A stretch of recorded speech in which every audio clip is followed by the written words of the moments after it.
ito ay rated SPG, striktong patnubay at gabay ng magulang ang kailangan. Awang-awa nga si Mando kay Marites, hindi niya nga alam kung paano niya ito matutulungan, gayong iniisip niya rin ang pagkakaibigan nila ni Rigor.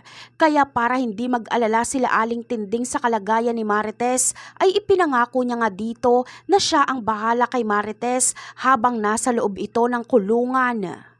Samantala, gagawin nga ang lahat ni Aling Tinding para lang mailabas niya si Marites sa kulungan. Kaya naman, kung saan-saan na nga lang sila nangungutang ni Roda para may maipangpiyansa kay Marites. Ngunit talagang mapait ang tadhana sa kanila dahil kung kani-kanino na sila lumapit ay wala talagang nagpapahiram sa kanila ng pera. Sa kabilang banda naman, mukhang hindi nga kakayanin ng konsensya ni Mando ang pagpapakulong ni Rigor kay Marites. Alam niyang malinis ang konsensya ni Marites at alam niyang nagsasabi ito ng totoo. Bagamat walang perang maipapahiram si Mando para pangpiyansa kay Marites, ay gagawa siya mismo ng paraan para may tumulong kay Marites na siguradong hindi siya tatanggihan.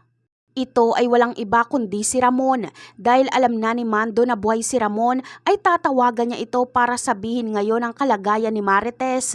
Bagamat magdadalawang isip si Ramon na maniwala dito, ngunit kukumpirmahin niya ito sa kaibigan niyang general.